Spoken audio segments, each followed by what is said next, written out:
श्रम संसाधन विभाग के द्वारा नियोजन प्रशिक्षणालय के तत्वावधान में आयोजित इस कार्यशाला में, जिसमें बीपीएससी के बिहार लोक सेवा आयोग एकीकृत 17वीं संयुक्त लिखित मुख्य प्रतियोगिता परीक्षा की तैयारी हेतु जो ये कार्यशाला का आयोजन किया गया है, इसमें उपस्थित प्रियंका जी, हमारे अमृता जी और बाकी सभी तमाम पदाधिकारीगण और बाकी तमाम सभी यहाँ उपस्थित सभी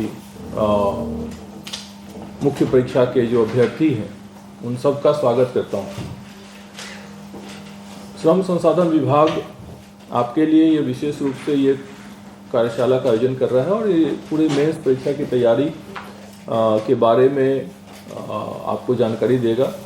स्ट्रेटेजी क्या होनी चाहिए, किन विषयों पर ध्यान देना है, किस टॉपिक पे ज़्यादा ध्यान देना है, किस टॉपिक पे कम ध्यान देना है या नहीं ध्यान देना है। तो आज की इस चर्चा में मैं अपने कुछ अनुभव आपके साथ साझा करना चाहूँगा। 2007 बैच है मेरा आईएएस में, 55वीं रैंक थी मेरी ऑल इंडिया रैंक, और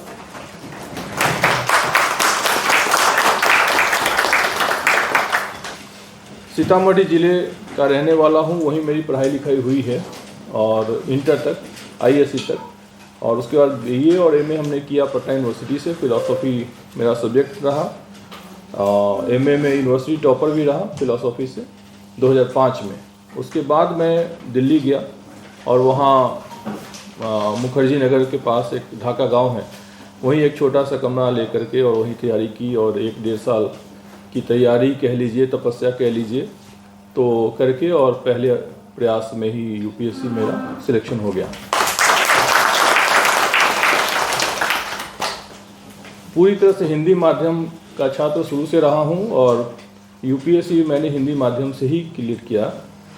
और इंटरव्यू जो हुआ, साक्षात्कार, उसमें 300 में से 225 अंक मुझे मिले थे,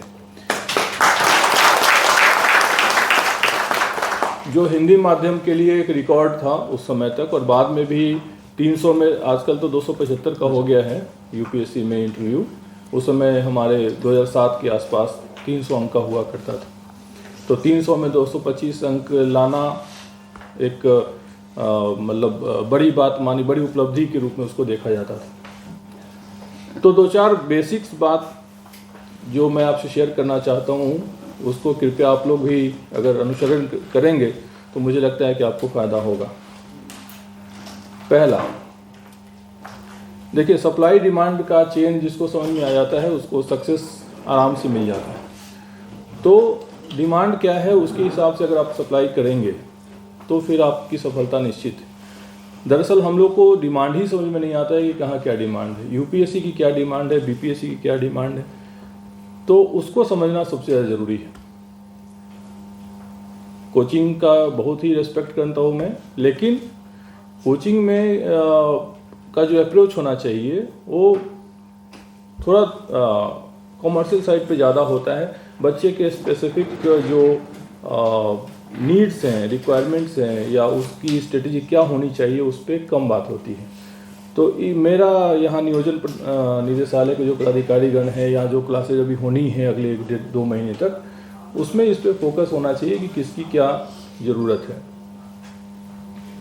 तो यूपीएससी की तैयारी के दौरान जो 4-5 मूल बातें हैं वो मैं आपको बताना चाहता हूँ, आप चाहें तो नोट। पहला, मुख्य परीक्षा में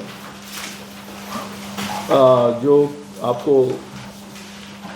उत्तर पत्रक या कॉपी जो मिलती है ना, उस पर इंस्ट्रक्शंस लिखे होते हैं। उस इंस्ट्रक्शन को कृपया ध्यान से पढ़िए और उसका पालन करिए।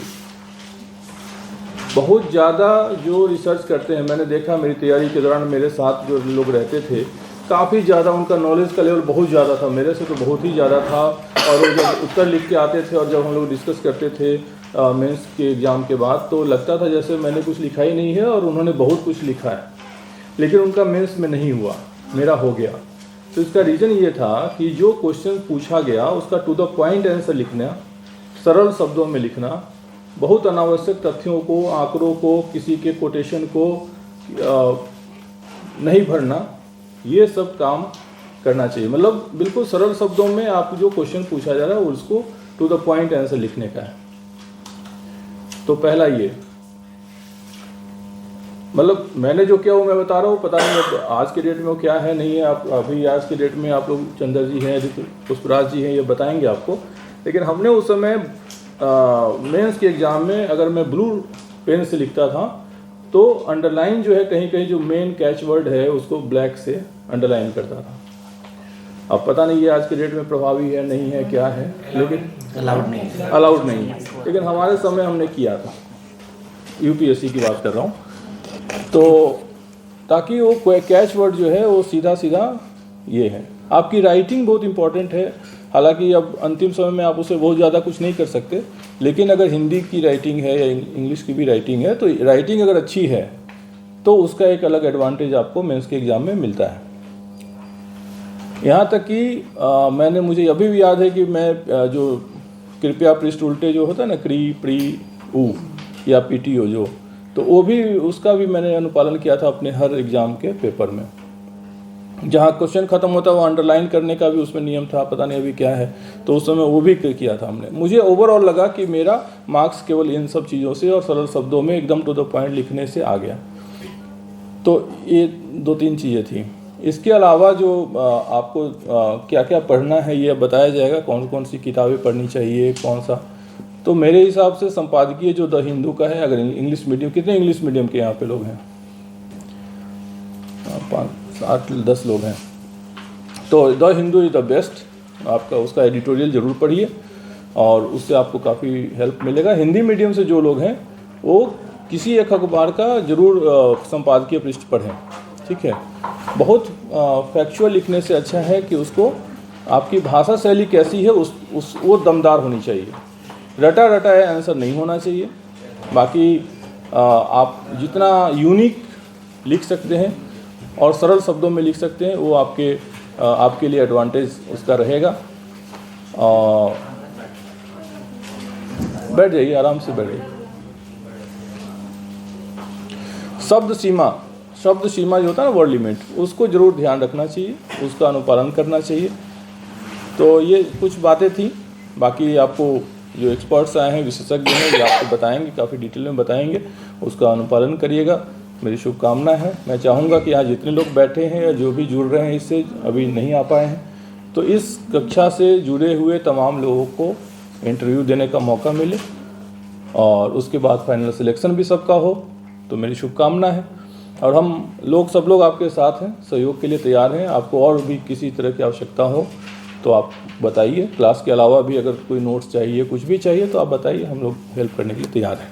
थैंक यू, धन्यवाद।